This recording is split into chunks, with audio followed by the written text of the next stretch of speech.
Fantastic Beasts: Secrets of Dumbledore, another movie from Wizarding World, finally released.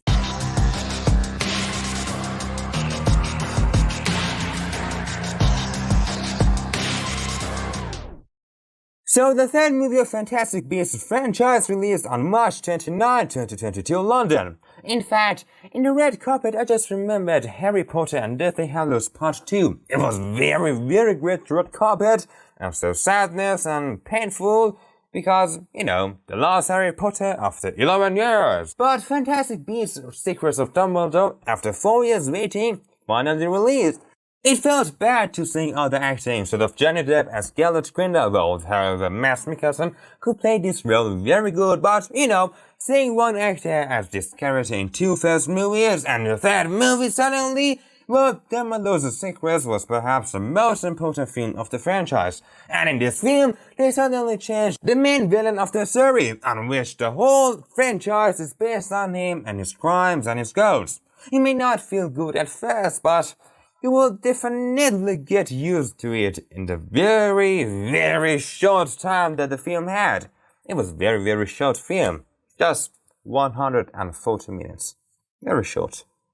The series of Fantastic Beasts franchise as all happened before Harry Potter, and the film is an adapt from Fantastic Beasts book. The film plunges us into a weak, complicated, and meaningless series, and failed to meet expectations in the end, and unfortunately, unlike Harry Potter 8 movies, or even Fantastic Beasts 1 and even 2, the film didn't have enough magic.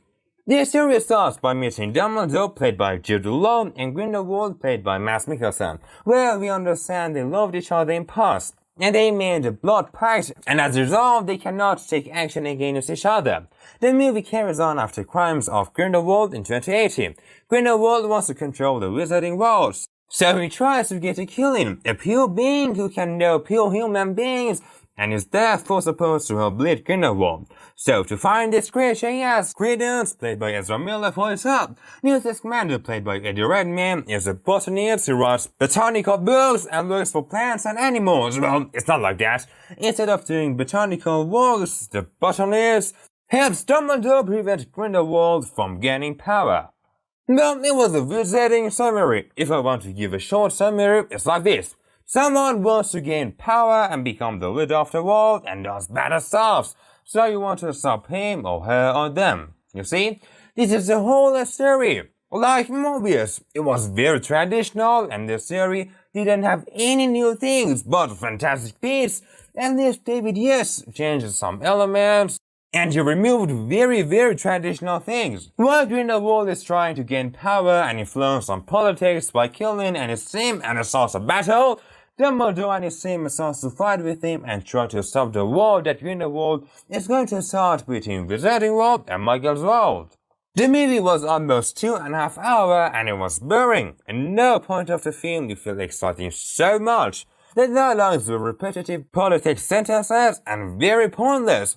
Some of the sequences were useless, but some other sequences, I think the best point of the movie, or the best points of the movie, were in few sequences those who watched them, and you didn't understand them on that moment, and later you understood the reason.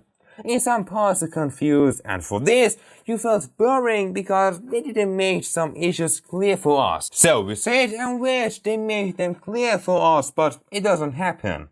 The film didn't have any traps or magic. The film didn't have a center point. Alright, the issue was about gaining power of Grindelwald, but in film, Dumbledore and Newt understood that they cannot have any plans, otherwise they lose.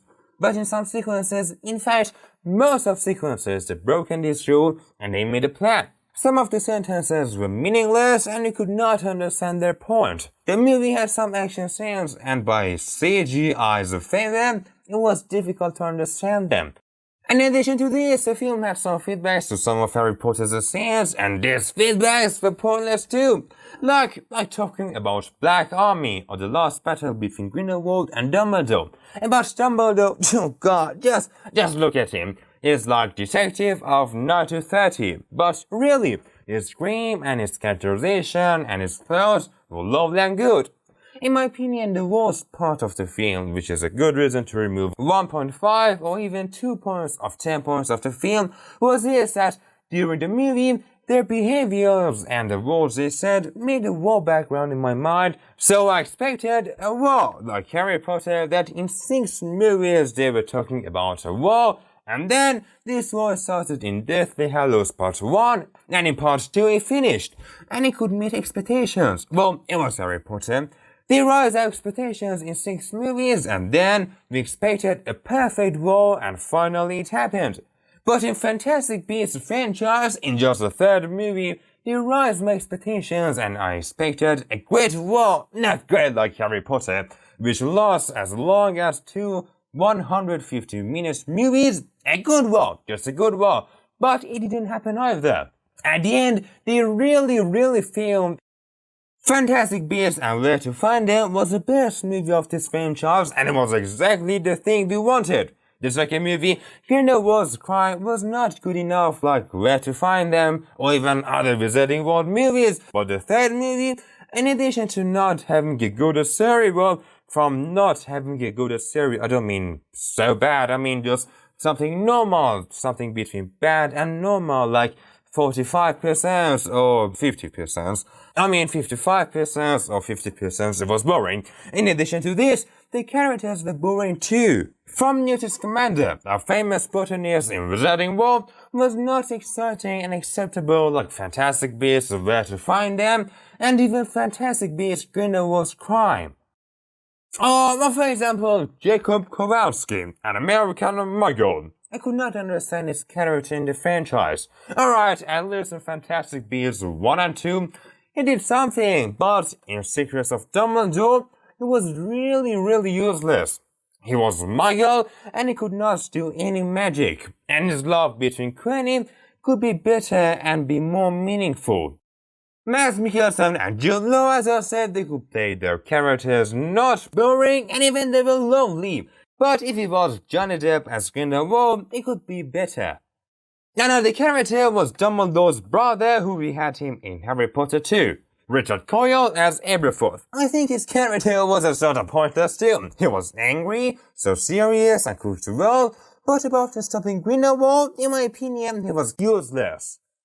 And finally, in 1 or 2 shots, again we saw Tina, played by Katherine Waterston. I think the producers had extra money, so they spent it for this character. Anyway, Ezra Miller as Credence, a vulnerable character, influential on the storyline, alone, and trying to prove himself. His character was so good, and Ezra Miller played it well. Now guys, it was today's review. You can see more reviews from this link. Just come and click on it. So much channel to see more reviews, and don't forget to comment which movie you'd like me to have a review for you. And if you didn't like this video till now, please guys, for an energy booster and put the masks on to the next clip.